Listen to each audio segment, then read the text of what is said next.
Welcome back to another episode of the Twin Elements podcast, proudly presented by Venture Hunting and Outdoors. If you're like us and passionate about hunting, spearfishing, and many other outdoor-related pursuits, with an eagerness to fast-track your learning, then this is the podcast for you.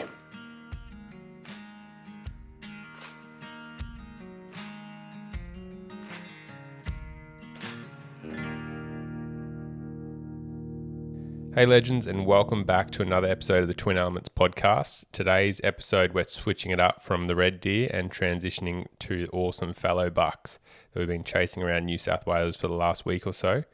In this podcast, it's just Aiden's gone back up north to do some guiding on chittle deer, but luckily we've subbed him in for the very loved Nick Doumtsis, our father. So welcome to the podcast, back again. Thank you for having me. Look forward to having a chat. And on this week's podcast, we're going to be sharing some stories of some success that we've had in the last week. So Dad's going to be sharing some successful stories on a fallow buck as well as a few other critters. And I'm just going to be breaking down the importance of buck to doe ratio once again, and also a quick take on my approach on what to do when you first get access to a new property. We'll also touch base on a couple of FAQ questions that have been sent in to info@twinelements.com.au. So if you've got any questions, please send them through.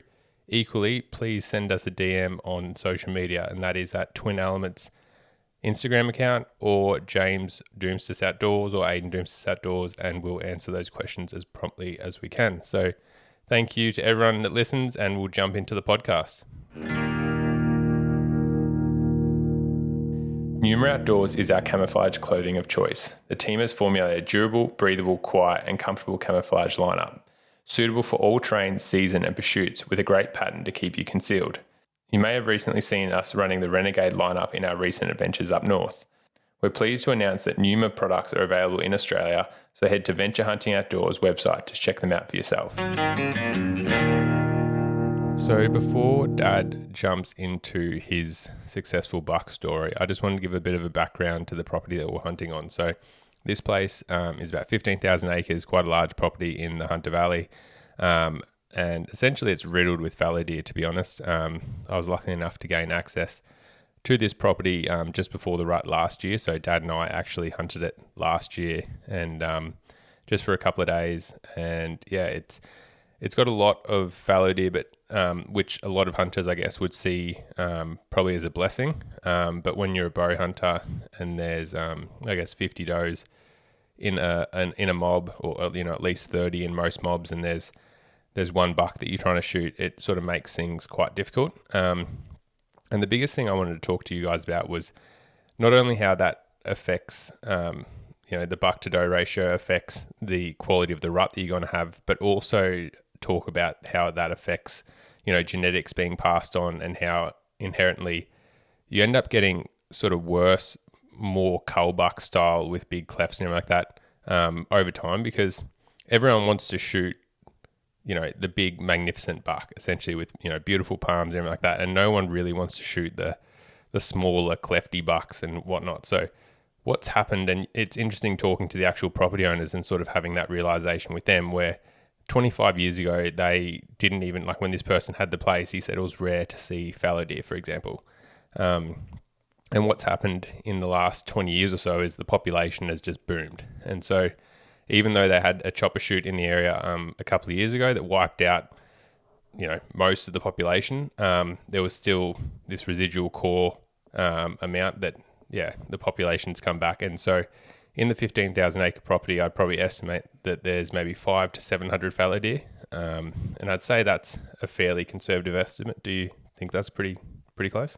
Yeah, I agree. I've, like you just touched on, I've seen some huge mobs of does just on a hill face, and and you'll see 3 or 4 mobs as you walk through the hills. So, and that's conservative, I think.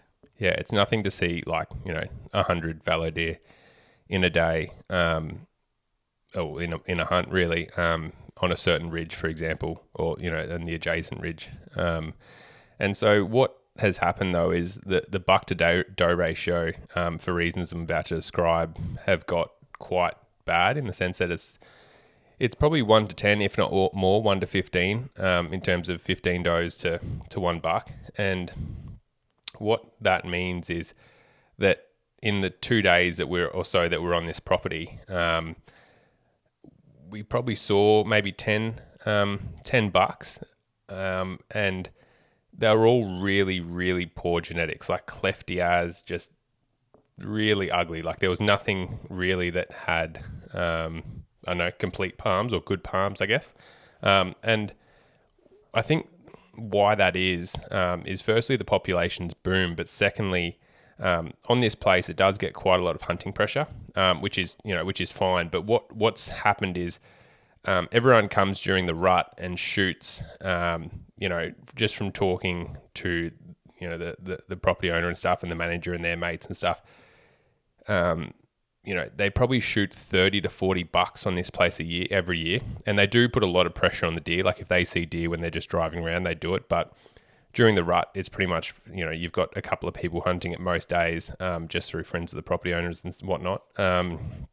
It essentially, if you think about it, so 30 to 40 bucks for the last, just say 10 years have been shot in this place. So that's 300 bucks. And I mean, they do shoot the odd doe when they're just driving around, but they also shoot the odd buck, so and spiker and whatnot. So what's happened is there's become this huge imbalance in the population, where there's just a ridiculous amount of does, and what it does is then the bucks don't need to compete to breed, and so there's no sort of genetic selection, I guess, or potential where the bigger bucks and the more mature bucks, and generally the better bucks, because if you guys remember from our Fallow deer podcast, like the doe chooses the buck.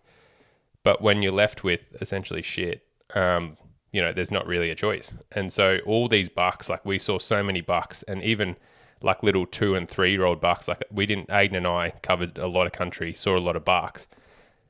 And I think the oldest one was maybe 4 years old. Like there was nothing really, like everything had huge, like really high coronets. Like, it was, yeah. And even like the oldest buck that we saw, that we probably thought was maybe 4 or 5, it actually snapped off his antler. So it sort of got a pass from us. But it was just sort of disappointing to see, to the point that I, at the end of the trip there, actually sort of spoke to the property owner and said, this place is at the point now where it either needs like a lot of spotlighting work done by like, a professional roo shooter or something like that to just like clear out all the does, or it's at the point where it's like it probably actually would benefit getting chopper shot again.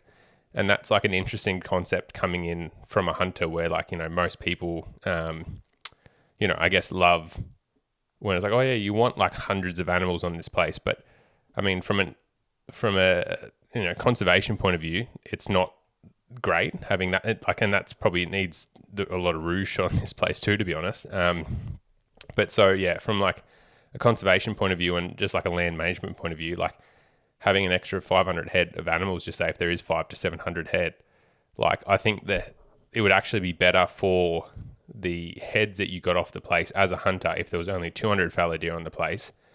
But I also think the likelihood, whether it be a bow or a rifle, you would be more successful in getting bigger heads if there was only 200 on the place, because it would allow sort of only the better genetics to come through and shine through. And it'd be easier for you to actually shoot cull bucks when every buck is a cull buck. It sort of makes it hard, and you don't want to then affect that doe to buck ratio any more than it already is. And so for Aiden and I, when we were hunting, like we essentially walked around and, we just looked at a lot of crappy bucks and passed up a lot of crappy bucks. Like we had a lot of cool encounters with bucks, at less than 10 to 15 meters, that we never pulled the trigger on. But, luckily for Dad, and I guess because of sort of the situation this property's in, we just sort of said, hey, if you get the opportunity to shoot something or want to have a stalk on something, like, in terms of management, this place is sort of pretty far gone, as I've sort of alluded to. So, Dad went out one morning, and I'll let him finish the rest of the story. Yeah, I basically, this was day 2 of my solo hunt. Just if I jump forward, I agree with you. You put me in a really hot spot where I had 5 or 6 croaking bucks, and I glassed them all, and they probably looked like 3 or 4 year old bucks, but all of them would have one split antler, So there was one I dubbed ugly, and I said he has to be taken out. But unfortunately, he was on a hot doe, and it was just so tricky because he was just following everywhere. And every time I nearly got the jump, she'd race off down the hill. And then, funny enough, she'd come back to the exact scrape that I was following for most of the morning. But I got to see a really good hot spot on the property. But to be honest, if anything, the property had gone backwards in the 1 year that we were there, So that was very unfortunate because, and there was less bucks, but the bucks that I saw were of poorer quality and split palms. And it was not encouraging. But now today, 2 of my solo hunt, I went to a totally different area. And to be honest, I didn't anticipate seeing a lot of deer here. It's probably more pig country, I guess. It's a lot of rolling hills, blackberries, not a lot of clean benches, not a lot of pasture. But I thought, look, just going to give it a run. So I just cruised up and down the ridge line, just listening, and I heard 2 bucks croaking. One was, they were probably a kilometre away from each other, but they were faint enough for them to pick up and compete with. And I think it was now 10 o'clock, and the one that I was going to try to hone in on stopped croaking. But I thought, look, I'm going to do a bigger loop back home, and I've got nothing to lose. And funny enough, I was coming from below, and I was approaching this bench. And as I got there, I don't know why, I just had this sense of feeling, just stopped. I stopped in a bit of a shady spot, had a look around. Unfortunately, 2 roos caught my attention. They bounced away. And as I did that, I sort of turned to my right, and I can see about 120 metres away, there was a buck on a scrape bedded down. Now, the reason why I saw him was there was not a lot of cover. It was all sort of tussocky sort of grass, no real, understory. It was a very tall timber, and except for this one massive tree that had fallen, and it must have fallen storm where the root ball type thing come up, and it had all these sort of ugly spiky root things coming up, and that's where the buck was directly behind it. And the wind was coming from behind him and blowing into my face, but he was looking in my direction. I don't think he actually saw me, but I think, he was definitely looking out for danger downwind. And he sort of stood there looking for a while because obviously the roos drew his attention to where I was coming from. I stood there for a little while and just looked at him. I slowly lifted up the binoculars. I can see he was fixed in my direction. And I just waited, and slowly, it must have been flies or mosquitoes bugging him, because every time he went to scratch his back with his antlers, he'd lift his head and do a flick. And I'd slowly take a step to my right where I was trying to get behind one of these massive gums I referred to earlier. And eventually I dropped down and I planned my stalk.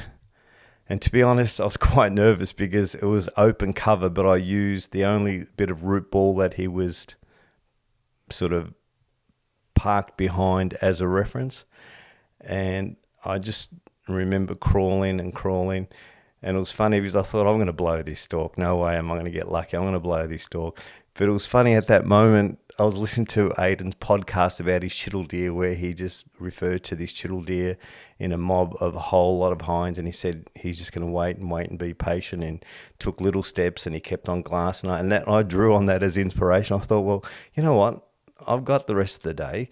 So, and the wind was good. But the other thing that was funny was that I had the other buck that was croaking that would draw his attention. The current buck that I was stalking on would turn away and not look in my direction and sort of fixate on where he was coming from. But also, it was quite blowy. The wind was very good. It was in my favour, and I had massive bark come off these huge gums and crack down and create, like a deterrent for him to look around and see where the danger was. So I think when I got to about 25 metres, I thought, 25 metres of the fallen tree, I thought, I can do this. And I was doing like a, left hand, I had my bow put the bow in front of me, do a bit of an army crawl, and I continued that all the way until I got to about 25 metres of the tree. And I remember ranging behind the buck. There was another fallen tree which was about 30-something metres from where I was, about 32. And then there was another one to my left that was before him, and that was about 28, I think. So I ranged him basically in between that distance, and I couldn't shoot. I had no angle to shoot, because if I went either left or right, he would, I was so close that he would make me out. So I remained out of his line of sight behind that dead tree root ball, and I just waited for him to get up. And I don't know what happened. He sort of went for a stretch after about 45 minutes just sitting there. He stretched up, and he looked, he was now completely broadside, but he sort of slightly turned to look behind him. And then as quickly as he did that, he looked to his right, which was the buck that was calling further down. And funny enough, at this point, I had my left leg down, flat to the ground, and I sort of was in a position I've never drew my bow back, let alone, taken a shot. And funny enough, it's a brand new bow. I have knocked it because I was trying to call in foxes, but I've never actually drawn it back to shoot an animal. So funny enough, that was the first time I was shooting at an animal, a target animal. And look, I was just blown away because everything come together. I shot the buck through the chest in that triangle, and he virtually ran 15 feet, 20 feet. And I did it. And, you see often in YouTube, they do the little mink, mink, mink, mink. And funny enough, he turned around, but as he turned around, he sort of lost his balance and fell. And both his antlers got caught in one of those trees, And there he sort of, expired. I gave him a bit of time. I think it was about 10 minutes. And, yeah, it was just... And the funny thing is... after James saw the photos, he said, "You idiot, that's the only one that had good genetics," because he had both his palms. I said, "No, but they look a bit, wonky." He goes, "No, that's because half his antlers are split, because obviously from fighting or something like." Yeah, and I just thought, did I do a bad thing? Because obviously James is trying to manage his property. So, but I'll let James sort of explain a little bit about that.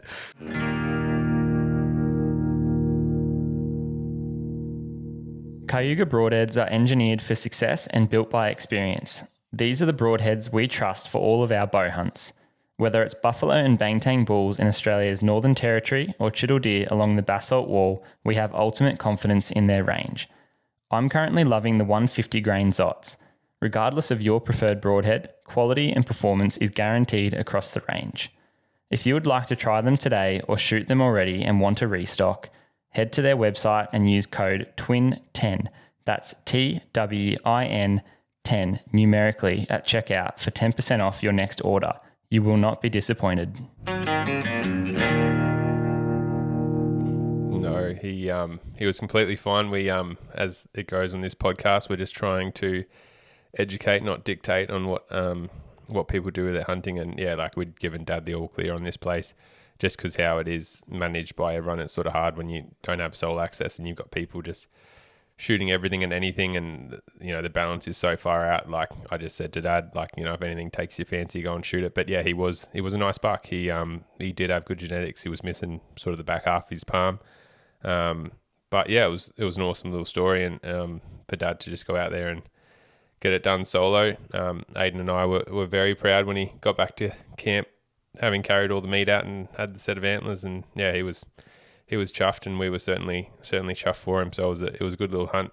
Aiden and I were not so successful. I was running camera again on this hunt, and the first day, it was only 2 days on this particular block. The first day we'd sort of hunted along ridge and had some pretty cool encounters. We pretty much identified most of the bucks that were croaking on the ridge. There was actually a lot of activity this year, which was really good, but most of all the bucks that we ID'd were pretty poor quality and pretty young as well. We didn't really see anything mature. Like we said, the oldest one was probably that one with sort of a snapped off main beam just above his tray tine, and he might have been 4 or 5. But yeah, the antler that he did have was a double cleft as well, and so we almost considered shooting him because we caught him into about 7 meters on his scrape, which in itself was really cool. But yeah, that second day we went and hunted a gully system it's a west facing slope or hill, and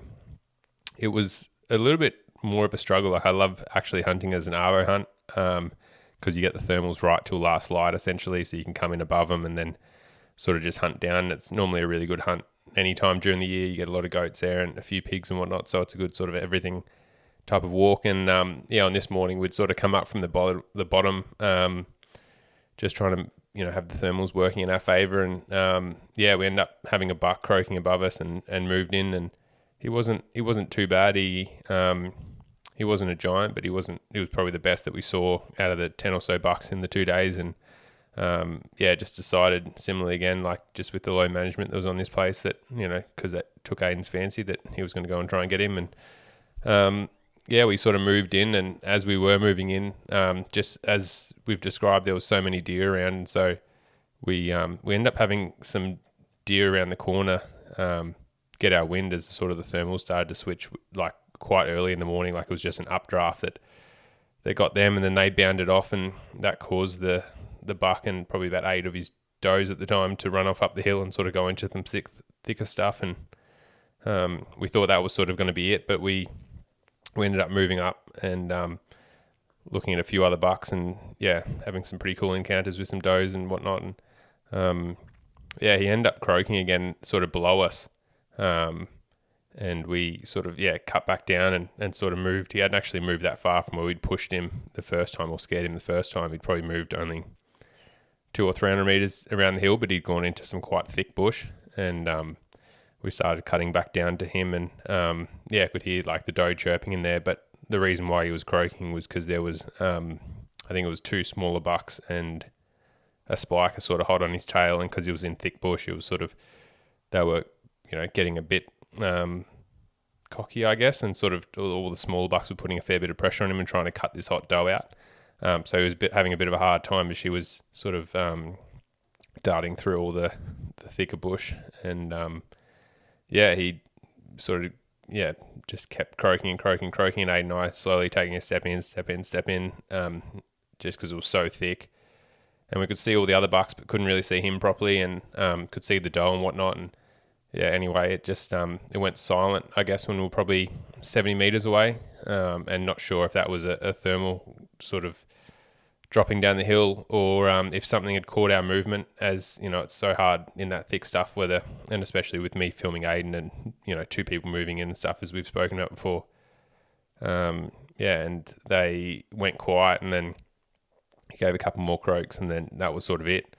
And whether, it could have equally been, like, as I guess a fairly analytical person, I probably draw more on the fact that we'd probably stuffed up in some way, misjudging the thermals or being seen. But equally, it could have just been the pressure from all those other little bucks and spikers and stuff trying to steal the hot doe, and he just got sick of it, and the doe broke. But that was the last we heard of him, and that was the last of our rut hunt. So Aiden left to go back up to Queensland the next day. And Dad and I carried on with our hunting for a couple more days.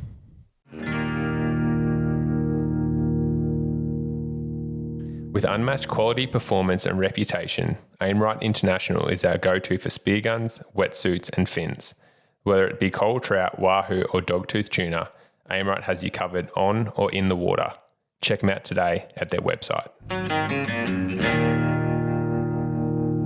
So with Aiden having left to go back up to Queensland to do some guiding, and Dad not really, and I not seeing anything that sort of took our fancy with the fallow deer after seeing quite a few bucks. They were obviously going really well on this property, but just not seeing that sort of next level of maturity. Dad and I made the decision, having him not shot a red stag before, to change it up and go to a couple of properties that Aiden and I had visited earlier in the piece, to try our luck on getting onto a red stag for Dad. And what we ended up doing was, to be honest, we didn't really see any red stags. We saw one very, very far off in the distance with a couple of hinds on a neighbour's place, sadly, and that was pretty much it. Given it's sort of later it was fairly late in the piece, like we're talking about the end of April now. We sort of opted for a more spot and stalked style tactic, given how low the amount of roaring was during what I would say the peak rut, so 20th of sort of March until the 10th of April. I think, we might have only heard 10 to 20 roars. I'm like, well, what's the chance that they're going to be roaring sort of after the 20th of April? Not to say that, a hot hind couldn't come in and they couldn't, but we just thought we'd switch it up and use spot and stalk. So we found the biggest mountain we could and set up on some glass and pretty much spent the mornings glassing. And one day was very unsuccessful. We barely saw anything. The only thing we saw was a wild dog, which was the first for me in that area, and also to the property owners after talking to them. So that was interesting. I think that's why it was sort of so quiet.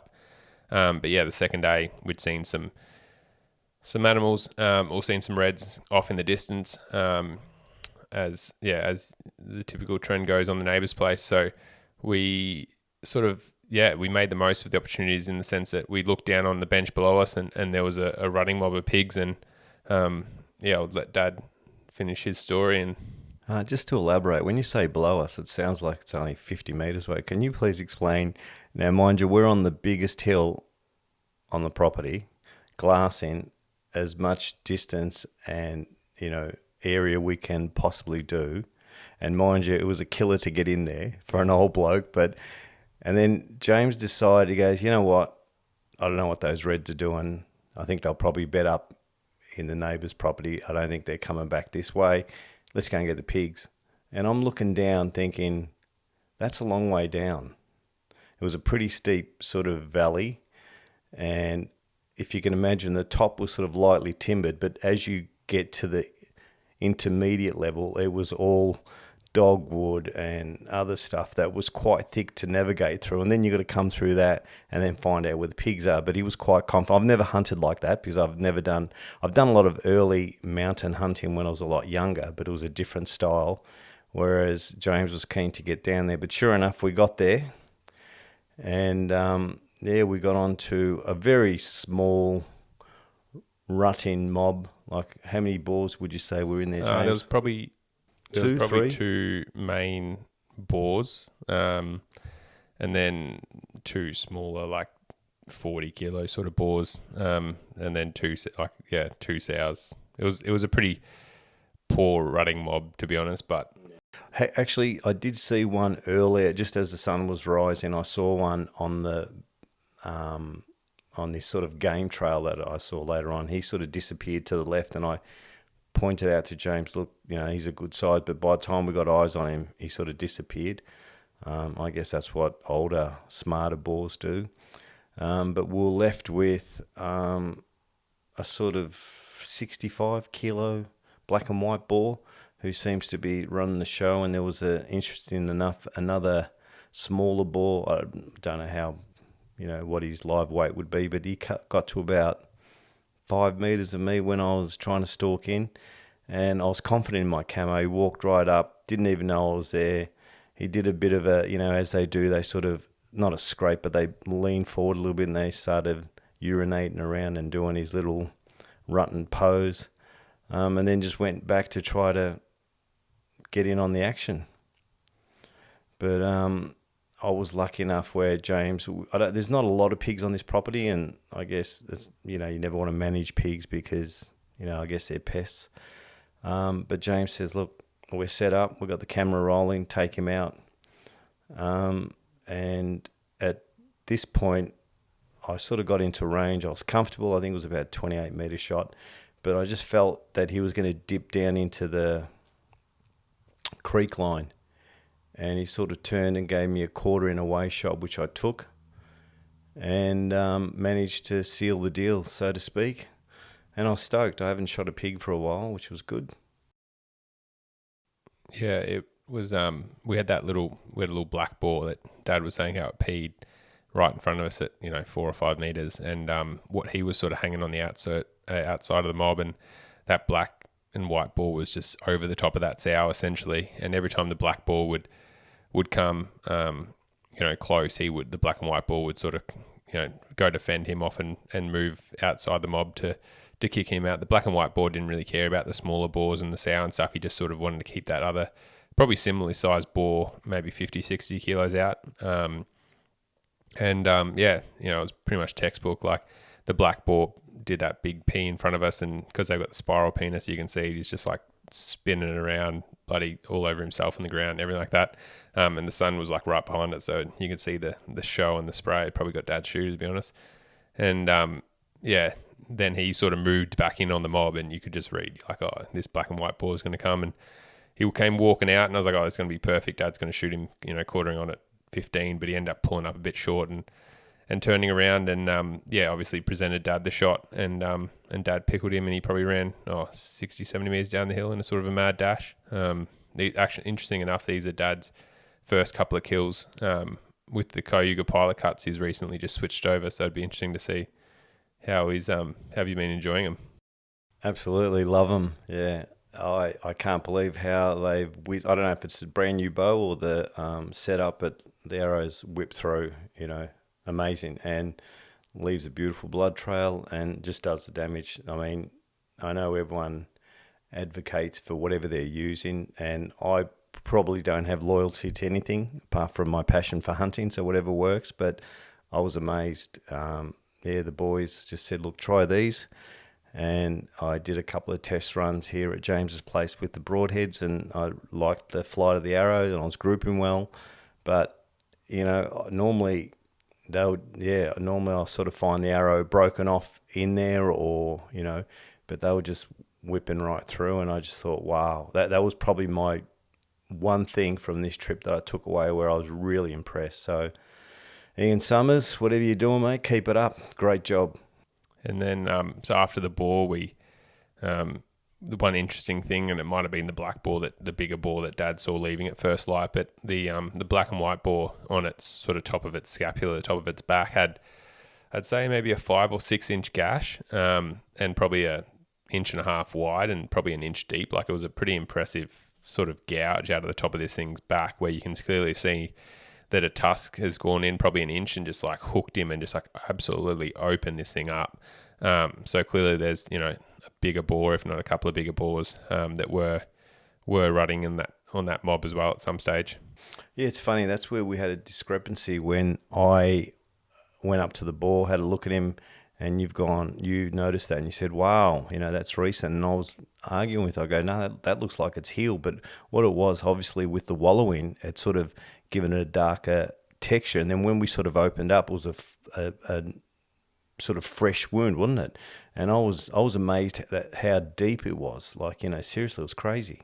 Yeah, and that's the thing. Like, we talk about, we get little cuts and burns and blisters and stuff, and then you look at something like that where there's like, the gouge in this thing was impressive, and he was still rutting over a sow, and just bloody tough animals they are. And he'd obviously been ripped up and copped a hiding and just gone and wallowed, and like, yep, we're just going to dump a heap of mud in it, and that's going to be the Band-Aid and fix it up. And yeah, because like Dad was saying, like, there was just a thin layer of mud over the top of it, and but then once you sort of opened it a little bit, you could see all the fresh blood coming straight through it. So I mean, I'm imagining it was on that rutting sow maybe the day before, or even earlier during the night and stuff, and he's just gone out a wallow in the creek and then come back. But yeah, it was very impressive, and awesome to get the drop on a handy boar. And then Dad pretty quickly backed it up on a nice billy, which was awesome to see. There was a big mob that was sort of moving towards where these red stag and these hinds were on the neighbour's place, just thinking, they were sort of more out in the open country and thinking, okay, if they're going to bed on our place, it was a fair walk. It was probably like what Dad was saying, we were on top of a massive ridge, glassing probably 3 to 4 Ks away at the furthest.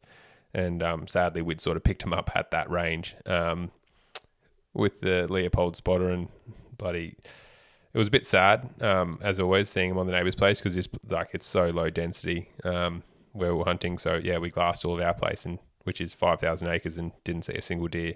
and just found this small mob over the boundary fence. And anyway, they were about a K in, and we thought, well, if they're going to come anywhere on our place, it's going to be this little bit of cover right on the fence where I've seen them bedded before. So with what had been happening with the pig, and after taking a couple of photos and videos and stuff, we're like, well, it's probably time that if they did feed in that direction, because we'd sort of dropped off the mountain, we don't know which direction they went.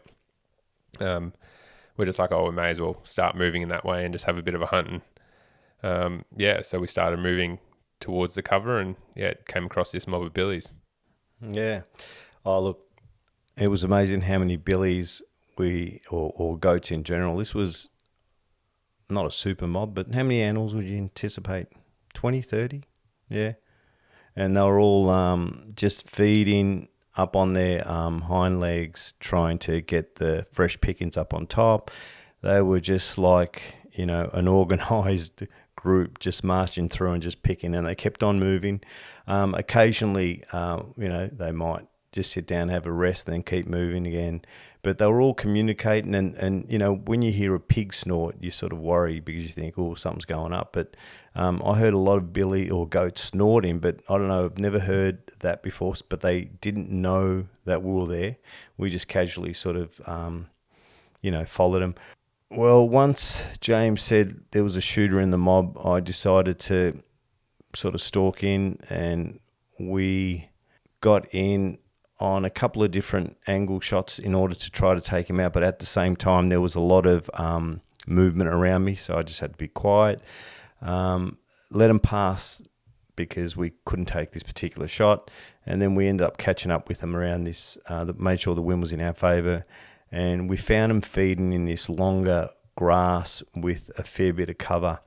And I think I snuck into about 15 metres, and I put a pretty good shot in. Once again, I was just amazed with the pilot cut, just whipped through him, and he expired after 20 metres, do you think?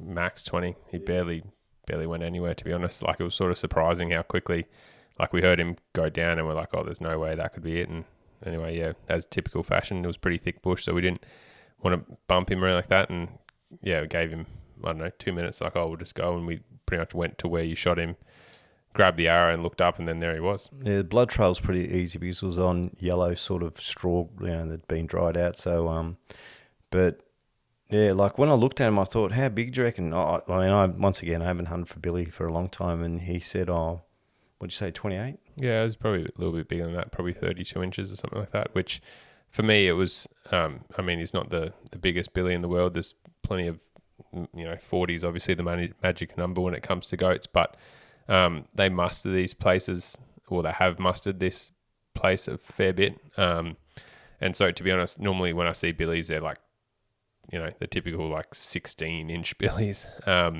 So, there's a lot of guys out there that are like, oh, 32, that's not that very big. But it's, when your place doesn't have many billies and stuff, and the property owner had said, we're not mustering them anymore or whatever. So if you see any goats that tickle your fancy, like, have at them sort of thing. And as soon as I saw him, he was well and truly sort of the biggest in that mob. And just said to Dad, hey, if you want to. And he obviously jumped at the opportunity and got it done very quickly. Like, it was one of these things that we just sort of cut around, and Dad got into the perfect position, was able to capitalise, and he went nowhere. So he was pretty good billy to get on the deck, and just backing it after that boar.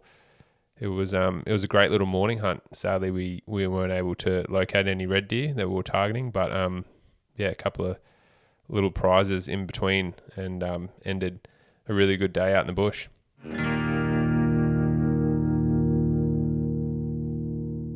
Embark on an unforgettable journey with our fully guided Chiddle deer hunts, catering to both rifle and bow hunters. Spotted Safaris is conducted in the heart of the Basalt Wall region, North Queensland, Australia. We specialise in catering to all experience and fitness levels of our clients, providing trophy stag Chiddle hunts as well as beginner focus adventures and meat hunts. With over 15 years bow hunting Chiddle deer, our guides know these animals and the grounds they hunt like the back of their hands. With chances at a mature basalt boar as a bycatch and some spectacular wildlife viewing, there really is something for everyone at Spotted Safaris. Inquire today by emailing spottedsafaris@hotmail.com or simply send them a DM on their socials. And the last hunt of the trip that we did was we went to another property to check out, another one that we'd actually gone during the rut, similarly trying to find red deer, but worse off for us, even worse densities. We've spoken about it a couple of times. We're on this place. I think we're up to about 10 days out there. It's only a relatively new place that we're camping on, and I think we've only seen 4 red deer until this trip. So sort of banging your head against the brick wall a little bit. And Dad and I went out for the morning hunt, and it's had a fire there in the last sort of 10 years or so, and there's a lot of sapling regrowth, which makes things quite difficult, and just the way that you have to access certain parts of the property without doing massive sort of 7K loops. You've got to sort of drop down into some gullies with the wind on your back, and I don't know if that's one of the main reasons that we can't find the reds, but there's also not an incredible amount of sign there. But we were lucky enough sort of mid-morning one day to find 2 red hinds and a fawn bedded up on the hill, which for most people listening to this podcast, obviously it doesn't sound much, but I was absolutely stoked to see these hinds because, after seeing 4 deer total on the place, seeing 2 more hinds and a yearling just gave me a bit of hope that, in years to come, it could mean that there's a bit more of a population there, and also just mean a few more critters and animals to hunt. The property owner on this place is pretty happy for the deer and the pigs and stuff to be there, especially, at the moment, they're sort of rare as hen's teeth. So I guess we'll cross that bridge when there's a few more of them, hopefully. But at the moment, when you're seeing, they see them pretty much never, maybe once a year. So, and for us to be going out there flat out and doing kilometres after kilometres and glassing after glassing and seeing them probably every second or third time at this rate, there's obviously not a lot of them. But we had the morning hunt, and it was pretty blowy conditions. We sort of had everything quite low down in the gullies, and it's quite thick country with all the burnt regrowth, so it was pretty hard locating animals. So the morning was pretty slow, to be honest. Like, we didn't really see much. But what I did want to tackle was in the afternoon, we actually went on to the neighbour's place, which is a place that I'd got access to through some veterinary works and preg testing. And I just wanted to do a quick breakdown with you guys over how I, approach and tackle getting access to a new property. So the first trick that I use is actually talking to the property owners, which sounds a bit obvious, I guess, but just asking them exactly where they see stuff. So we just sort of said, hey, what can we, what do you normally typically see and where and stuff? And they say, to be honest, we see a few goats. We rarely see pigs. We see the odd fallow deer, which sort of, I guess, sets you up most of the time. It's pretty rare that someone goes, we don't really see much. And then you rock up and there's like 50 fallow deer living out the back. Because these guys obviously work in the land, mustering and everything like that. So, when they're mustering and checking waters, they're going to get a fairly good idea of sort of what critters are running around. And to be honest, they were pretty open in the sense that they said, we want everything sort of shot that you see. Like they're like, they're a pest animal. Like, they ruin the fences, they dig up the dirt. They're competing for feed. So they just said, anything that you see, if you guys can shoot, they'd really appreciate it, and we were more than welcome to oblige. So that was the first sort of step, I guess, that I take when accessing a new property. The next thing that I do is I actually spend a fair bit of time on maps. And that's just trying to work out sort of, I guess, taking into consideration like animal habits and characteristics and behavior and stuff like that. So for me, it's sort of which way the predominant wind direction is and like where you can get access. So for us, it was quite a long, it's about a 3,500 acre property that we got access to. And it's quite a long open block surrounded by really thick native bush that sort of runs in an east to west direction with the wind coming from the east. So not huge hills and quite open pastures. And so what we ended up doing was parking on the furthest west end. And what we'd planned to do was to sort of walk the boundary where there was some little stands of trees ranging from, and like thick scrubby stuff in little creek bottoms and sort of just like little, knolls and whatnot that had a bit of cover on them that might have deer bedding up in them. And we plan to start on the western end and walk the boundary fence, essentially anticipating that animals would probably be coming out of the neighbour's place onto the pasture to feed as the day went on. But really, we were just looking for sign. And that's one of the biggest things. Like it's the first time going to a place, really I just like to cover country. Like if you get onto something or see even something, it's great. But to be honest, you're working out whether it's even worth coming back to this place, which I know sounds silly, but for someone that, you know, a lot of people I'd say look at Aiden and I and even Dad and you know, would say relatively successful bow hunters. I can't think of, and Dad can probably lay testament to this, like how many times you've been to places where they're like, oh yeah, we've got heaps of deer or heaps of pigs and stuff like that in the last, you know, 25 years of us going hunting. And, you know, you spend 2 hours driving it, especially when we were younger. You'd spend 2 hours driving somewhere trying to find a pig block, and then you actually talk to them. And, you know, it's that the fact that they had pigs on there, you know, they saw a pig, like one pig 3 years ago, and that's like, oh yeah, we've got heaps of pigs on here, sort of thing. So the first one is like, is it even worth going back to? Because for every great property I have, I've probably gone to 3 duds where you've walked around and seen, you know, a tiny little bit of pig digging, and you're like, yeah, okay, there's like a sow and suckers that, you know, might come here every so often, or a boar passes through, but it's definitely not like holding pigs, and it's probably not worth coming back to.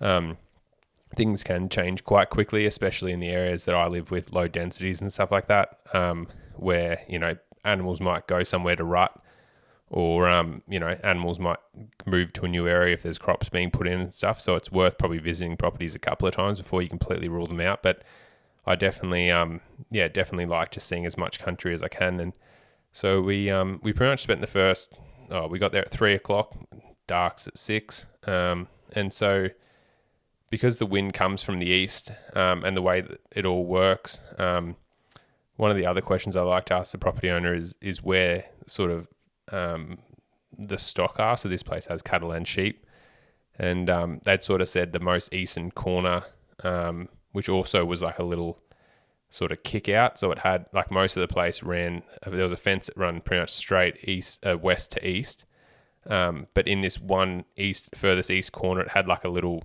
extra square of a paddock that had, you know, like it might have been 500 acres or so. And I'd already identified on the place, the most likely area that we'd probably see stuff was in that corner, because it was, instead of it being like a one long fence line of cover, I guess, it was almost a paddock surrounded by 3/4 sides of native bush rather than just one long fence line.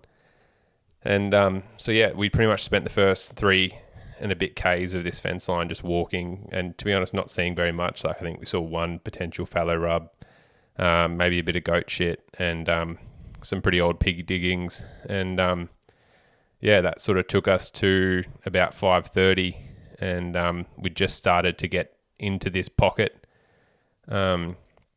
where, there was no stock and everything like that, and there was a bit higher feed, and that was when Dad actually spotted a little fawn fallow deer sort of running around in the bottom of a gully with its mum. And that was pretty cool. We got some footage. And to be honest, it wasn't until, so after that moment, we took another probably 100 meters, and I'm like, here we go. We're going to be on here, because I saw 2 spikers. And we actually went and moved past them. And I actually realised and remembered then, because obviously thinking like, oh, we're getting into the better country and we've only got half an hour of light here. And obviously normally looking for like a more mature animal. We went to move past them, and it wasn't until I actually remembered, I'm like, oh no, the property owner actually wants us to shoot everything, that I said to Dad, no, we're going back to go and have a crack at these spikers, because we're probably about 500 meters from the doe. And so we went back and had a little stalk on the spikers, and once again, I'll let Dad fill you in on the story. Well, I was really surprised when we kept on walking and you said, hey, let's go back. We need some venison as well for one of the property owners who requested some. And he asked me if I was keen. I said, yeah, absolutely. So, like you've just mentioned, you spotted the 2 spikers sort of feeding down into I guess, towards a pasture. So they're quite high, following the slope of the ridge line and coming down in some pretty thick cover. But as you mentioned earlier, it was very windy. The wind was in our favour. And I think I got to 28 metres. And we've worked out that Dad's favourite shooting distance in the world now is 28 metres, because the pig was 28 metres. The goat wasn't 28 metres, but this fallow deer was 28 metres too. So everything, as soon as it, and hunters, you'll probably be able to, Dad's got a single pin sight. So you work out, like mine's 25 most of the time. Like it's probably a lot less now, but because I have a single pin slider that's set to 25 metres, as soon as you get to 25, you're like, cool. And that's where most people just pull up and shoot. And so I don't know, what's yours? Mine's 30. Well, there you go. Yeah. So as soon as Dad gets to 28, he's like, yep, game over. Let's go. Well, I got into a comfortable shooting lane. And look, James is very passionate about getting everything on film. And maybe you can jump in and explain what happened. Yeah, we moved in. These two spikers are just feeding in some sort of patchy scrub, I guess, and on the edge of a bench. And like Dad said, the wind was howling, so it was quite easy stalking. Like we pretty much walked up to them. Like it wasn't really challenging at all. And we got set up, and I'm bloody absolutely Peter Jacksoning the shit out of this, and just had like the perfect shot angle right over Dad's shoulder, and had like a 200mm lens, so just like the perfect crop. Like I'm like, this is just, the lighting was great. Like this is top quality stuff. And I'm not gonna lie, like this rut, we've filmed some pretty cool hunts, Aiden and I, and even Dad now, and got some awesome footage that we can't wait to share with you guys. And like I think the level of the camera work, that because we've upgraded a lot of our gear recently, like the quality of the footage and content that we've got has just sort of gone to that next level, to the point that like it even surprises me sometimes, and I just like get off on getting good shots on film, and good content on film, and just really enjoying the filming at the moment.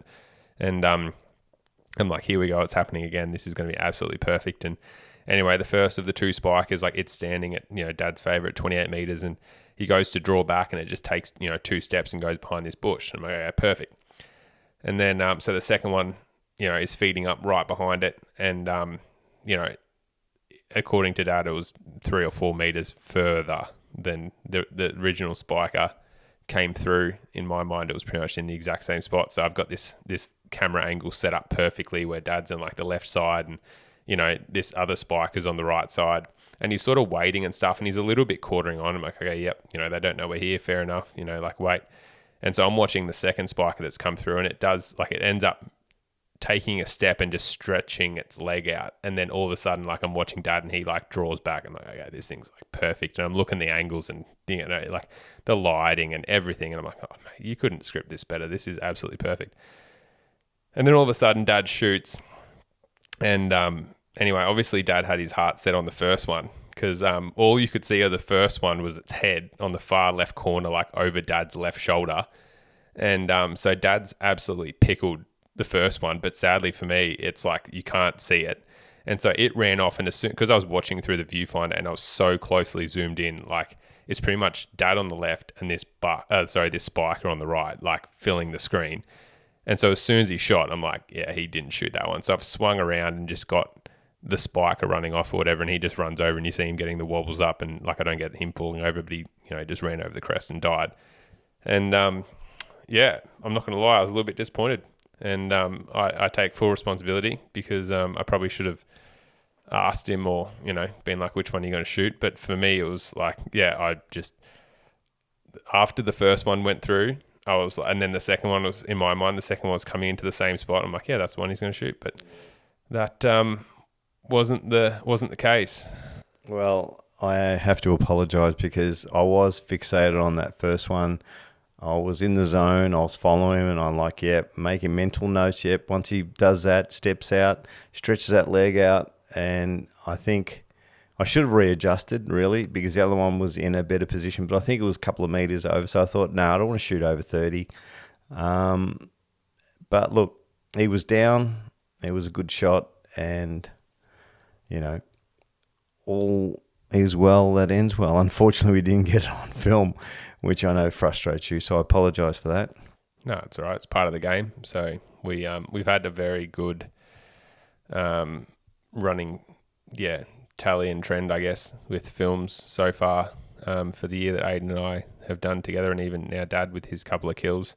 We've had really good footage and being able to document, all of it and like film. Like we've probably got pretty lucky in the sense of, haven't had anything sort of get shot off film or anything like that. Which has been extraordinary considering how many days in the field we've had, really.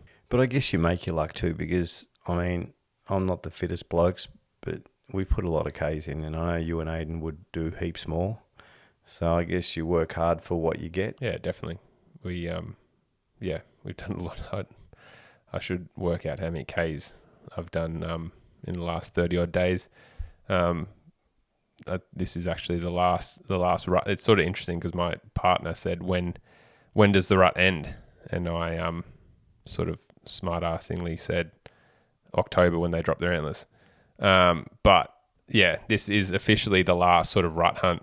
I guess now it's, Dad's flying out tomorrow, so we'll be just left with me trying to, get more properties and do more research, I guess, and try and scout more for next year where it all starts again. But now it probably clicks over to US training, I guess, a little bit for Aiden and I. We were lucky enough to draw tags in Montana for general deer and elk. So both of us have got tags, antelope tags.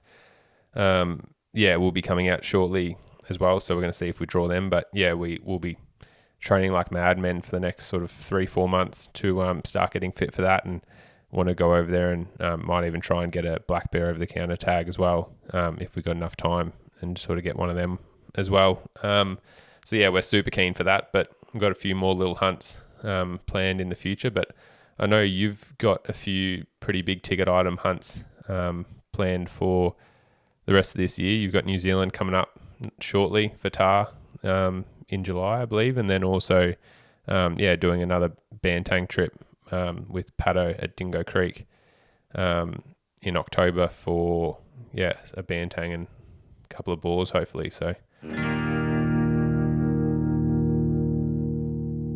know where you stand with onX, the most accurate GPS mapping tech for outdoor enthusiasts, trusted by millions of hunters worldwide. We utilize onX whilst hunting in the US. Its mapping systems, specialist drop pins, tracking features, topographical maps, and accuracy is unmatched. Being able to plan and prepare for our hunts overseas in the comfort of our own home is a game changer. If you're looking at hunting in the US, Canada, or Alaska, then onX is a must. How's your training been going for New Zealand? Yeah, I've just joined the gym, first time in my life. We can tell. We shouldn't laugh, but I think it's helped me. I don't know. You said you feel like I'm a little bit fitter. Oh, for sure. I think compared to, so the last time we saw Dad in a hunting sense was for Bantang last year in October. And for me personally, that was a sort of a 3-week trip where we did buff, boars, and then Bantang at the end. And to be honest, it took him 3 weeks to get to a level of fitness that I wouldn't even say was acceptable from Aiden and I. And we obviously set a pretty high standard for people that have hunted with us. So it probably took Dad 3 weeks just to acclimatise to get to an acceptable level of fitness, but also just the way that we sort of hunt. Everything's like what we've sort of alluded to on the podcast. Everything's very organised, and you've got your pack ready for the next day. So you wake up, you roll out of bed, you quickly eat, you film whatever you need to film, you roll out, you hunt all day, you come back, you eat, you get your stuff ready, you go to sleep, it's, some may say the fun has been stripped out of it, but it's sort of how we do it, and I guess sort of the level that we sort of perform at it now, especially because like we've said, we're trying to do all the filming stuff as well, which in general just complicates and compounds any sort of time constraints that you have. But yeah, this time Dad, he was actually really good. He sort of, obviously when you're gassing it up a big hill, he'd stop and catch his breath, which, as you can expect, like most people when we hunt, anyone pretty much else that we hunt with normally has to do that. But he was good. He was a lot better. And even just having his gear prepared, to be honest, he normally is sort of a bit all over the place. And oh, have you got this? Can we borrow this? Oh, you don't. Anyway, whereas this trip he pretty much had everything sorted. He'd been shooting his bow. He'd actually got a new bow, which I think was a big step for Dad. And yeah, had been shooting it a lot and enjoying it. So he's shooting. Or it might have been the pilot cuts, but yeah, he was absolutely nailing the critters this trip and gave him plenty of confidence, and they were sort of dropping like flies, which was awesome to see. So he's done really well. I think I've got to give credit to both Aidan and yourself, because you both sort of continually just stated that, look, you need to get to a gym, you got to get onto a Stairmaster, is that what it is? Yeah. And Aidan said, start on level 6 and get to 70 flights of stairs. So I've now, on James's advice, I got a backpack with the 10 kilo weight on it. I take that every second day, because I think every day, I'm doing it 6 days a week. I have 1 day off, and I'm doing a minimum of 70 flights of stairs, so daily. But I've also spoken to one of the gym instructors there, and it's funny, like this younger generation, there's no excuses, because we had an hour session where he just wanted to have a chat to me and see what I wanted to get, the outcome I wanted from my membership. And I remember talking to him, and I said, I just want to let you know that I'm 60. And straight away, first thing he goes, mate, you sound like a victim. He goes, we don't do that here. And I go, oh my God, that's Aidan. Right.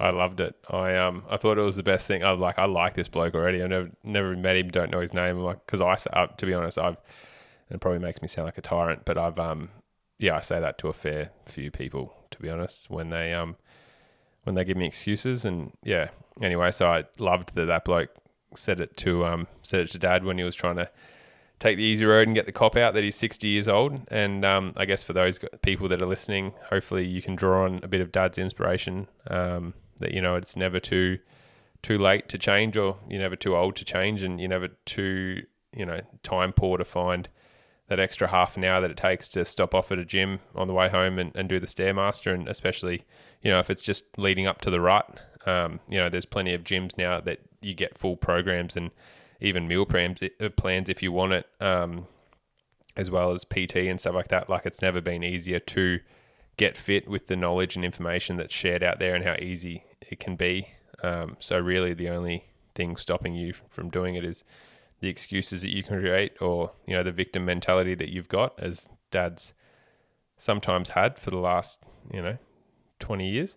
But we're breaking him out. We're getting him out. And like I said, it was a lot more impressive this trip than last trip. So it's going to be exciting to see how much he's changed actually. And, because I don't imagine Dad and I might do a boar trip up here for some winter boars in June or something like that. But otherwise, the next time we probably go on a hunt will be up in Coburg again for some bantang with Pato and Aidan and Dad. So it'll be exciting to see the transition from now at sort of the end of April until then. Well, I've got I think a 6 or 7 month gym membership, so I want to continue that on. And, like I said, I want to get there 6 days a week.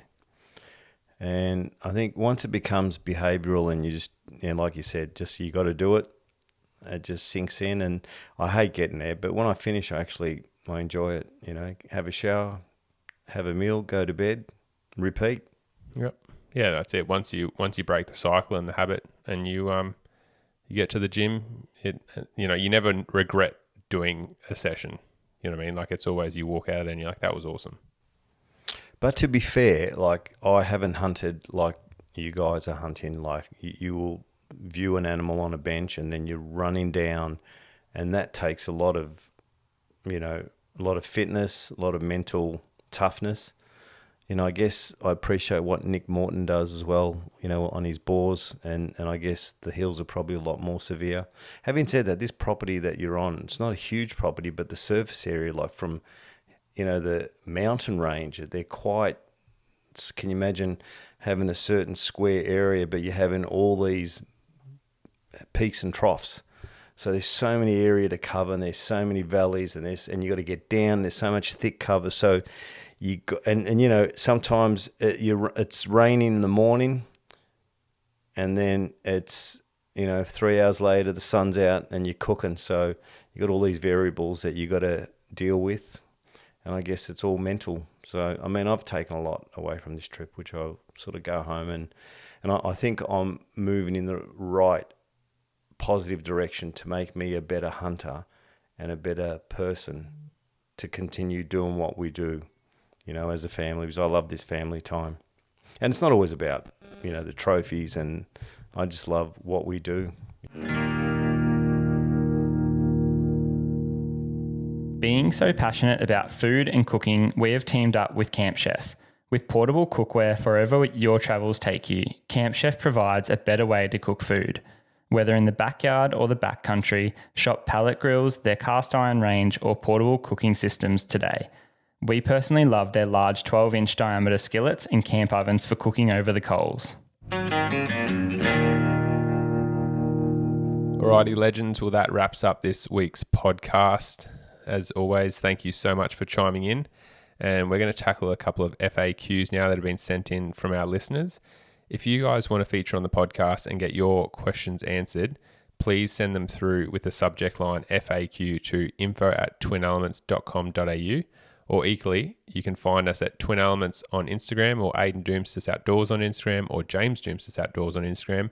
And you can just send us a message there, ask your question, and we'll answer you there, but then we'll also answer it on the podcast, because as usual, if someone asks it in, there's normally 10 other people that want the same question answered, and we get a lot of feedback from these. So we'll continue to do them because you guys love us answering your questions. So this week's question was sent in actually off our Facebook account for Twin Elements from Gussie Ray, and that is, what's your take on overseas fallow having such great headgear in comparison to Australia as a whole? Is it a genetic or a feed issue? So great question, mate, and thanks for sending that one in. So I actually went to Bulgaria back in 2019, so getting on a couple of years ago now. But as a whole, I definitely think that the main sort of, not issue here because it's just what we've got, but the main reason why you see a lot better heads overseas is due to the genetics of the deer, but also the management of how people manage them here. So as you can tell from my story previously, like if you're shooting $40 on a place a year, and they're not able to get old and reach their genetic peak, then obviously that's going to be one huge factor. And then the next thing that we talk about with, is an animal's genetic potential, and also then the nutritional requirements for them to be able to meet that genetic potential.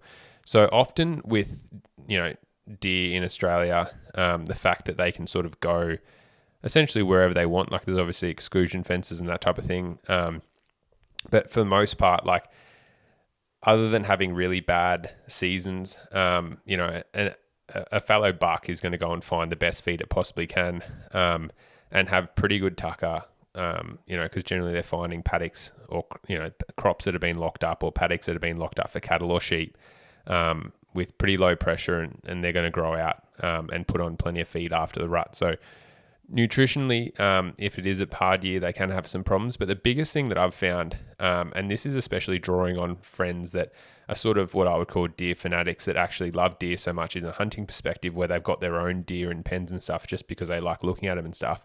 And as you can imagine, like, having deer in a pens, like the nutrition in that pen isn't going to be the best. Like it's not like they're then a domestic animal with like confined spaces and stuff to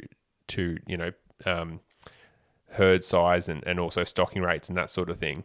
But the genetic potential of these animals is ridiculous. So they're like Hungarian bloodlines and Bulgarian bloodlines, similar to the ones I hunted overseas. And these animals are literally going from spikers to 200 Douglas score in their first head, or near to. Whereas for some and a lot of animals and herds here in Australia, shooting a 200 Douglas point fallow deer, I mean, it could be an age thing with management in terms of a high hunting pressure, but it could also be just a genetic thing where they're not that big.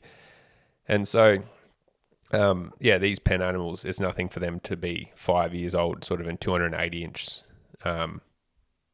score wise bucks. So to answer that question, I definitely think within Australia the most limiting factor is the genetics rather than the nutrition. I think, like I said, like management and hunting pressure is probably the next actual biggest factor rather than nutrition, because They do have free reign and they can sort of go wherever they want.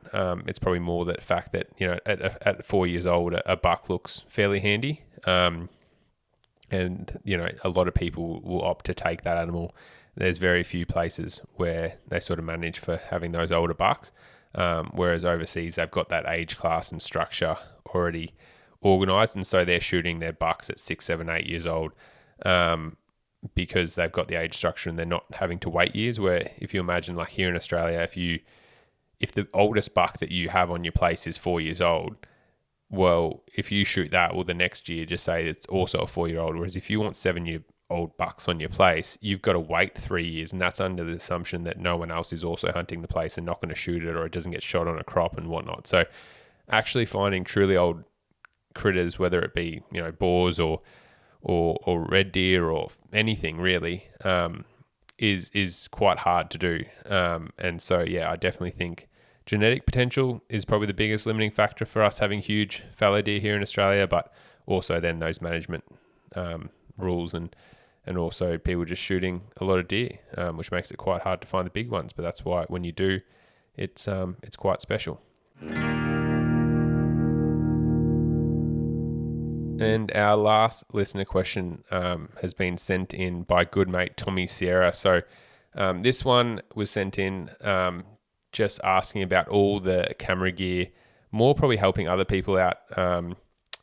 Just asking, hey guys, what type of camera gear, including lens and camera bodies, do you guys use when filming your hunts? I'd love to get a breakdown of why you use a certain gear, but also your recommendations on what camera you would get someone who's trying to get in and start filming their hunts to use. So thanks for that, Tommy. And so the two lenses, Aiden and I are Sony guys, just because it's obviously easier for us to have the same type of body, I guess. So there's obviously Nikon, Canon, Sony. I'm sure there's plenty of other ones that have all different sort of mounts on them. So it's sort of like power drills. Like once you choose a certain brand, you generally stick with that because then it's got the same batteries and the same chargers and the same accessories and blah, blah, blah. So it's sort of like that with cameras. So Aiden and I are Sony guys. So Aiden has the Sony A7 IV and I've got, which is sort of a hybrid. So that's for taking photos because Aiden's a lot better at taking photos than me and a lot more passionate about it, to be honest, too. But also really good at filming at 40 because it's got 42 megapixels. So if you want to blow up, photos and whatnot, like what we have for our prints, it's a lot of it's going to be done on the A7 IV. Whereas I bought the S3, which is mainly a filming camera, and that's mainly because the color, it's got what we call 10-bit color, which just has super high sort of detail, I guess, and like the colors that you can get with color grading and like that is just phenomenal, and it's arguably one of the best sort of filming cameras for its price.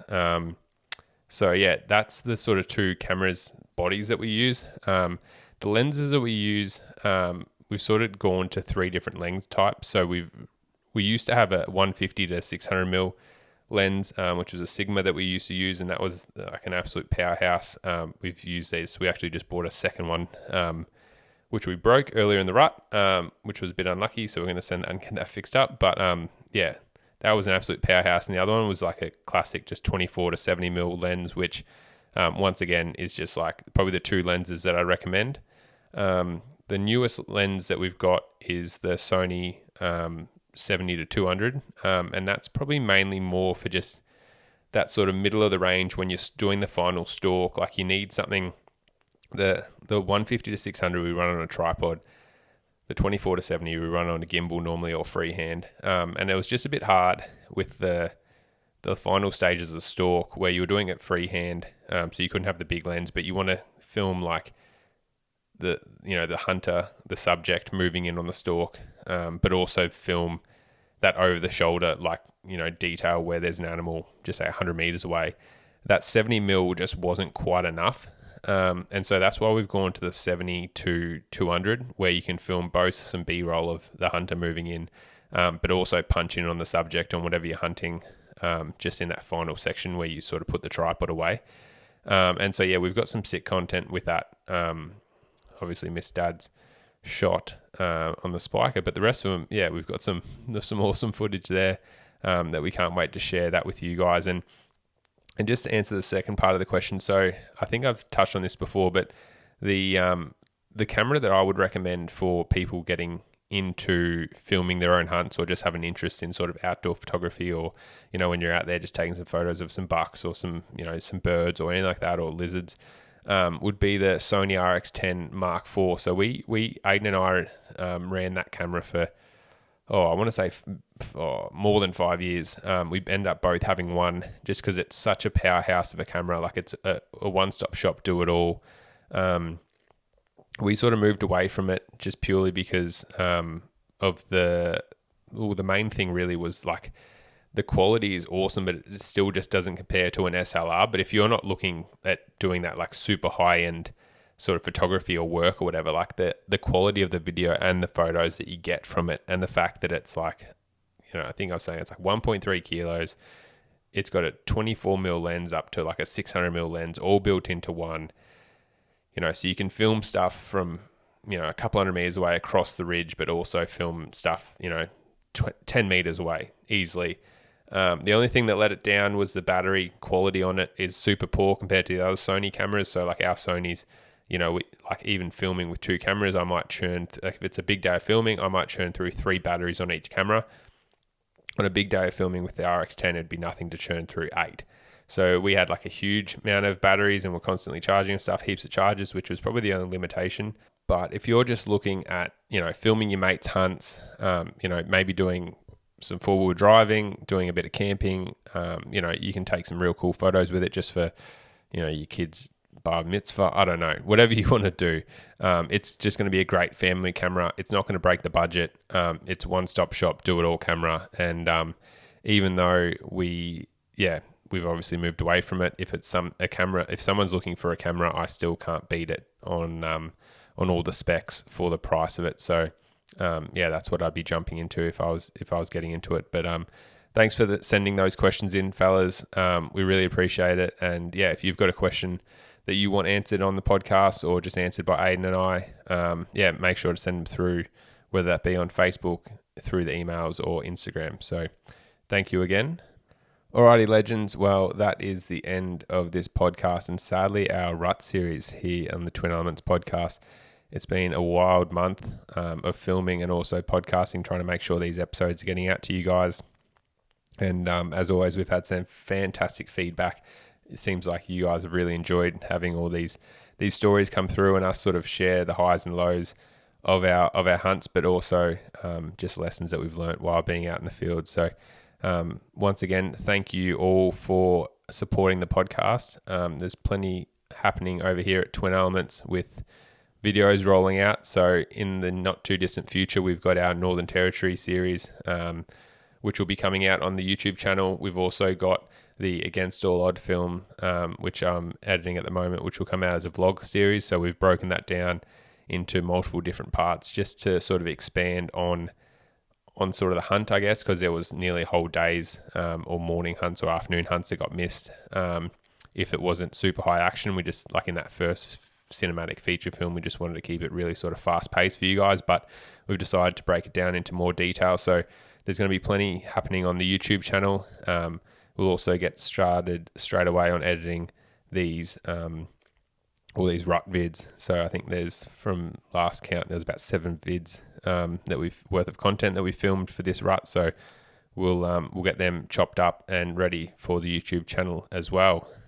As always, thank you for everyone who's subscribed, reviewed, and rated the podcast. We've got a bit of a mixed selection of podcast topics coming out in the future, but we always want to know from you guys if there's specific topics that you guys want covered, whether that be, you know, some more tips and tactics on certain species of animals, you know, whether it be more of a deep dive into what I do, you know, hunting a property for the first time, whether it be getting access, whether it be, you know, New Zealand hunts and what gear we use over there, whether it be US hunts, how to apply for tags and systems.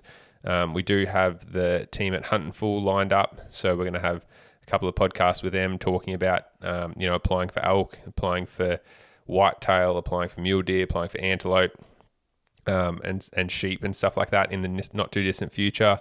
and sort of break down what that looks like for you guys who are interested in hunting the US and Canada and Alaska and that type of thing. So yeah, if you've got a topic that you want, you can either send that in to us at Twin Elements on Instagram, or you can send that to James Doumtsis Outdoors or Aiden Doumtsis Outdoors on Instagram. Equally, we've got Facebook, or send it through to our email at info@twinelements.com.au with the subject outline for saying that you would like this as a podcast topic. Once again, guys, thank you for all the support, and this is definitely quickly becoming one of our favorite platforms for getting our information and content out to you guys. So thank you for all the love. Thank you to all the legends that share on their stories on Instagram. Thank you for all the awesome messages and feedback that we get from you guys weekly about people really enjoying the podcast and taking away a lot from it. Like, it's interesting how many new people were jumping on board, and messaging us about like the Red Deer and Rut podcast that we've did. Obviously, it's already, it's a month ago now. And we've got people jumping on being like, oh, I wish I'd listened to this before the rut. I wish, especially with the meat and processing stuff, with people shooting, little pigs and stuff, and then not having the confidence to go and eat them and stuff. So if you've got friends that you think would benefit from the podcast, make sure to share it with them, because no matter how experienced people are as hunters, I'm sure they'll be able to take some little tip or tactic away from all the content that Aiden and I are sharing through here.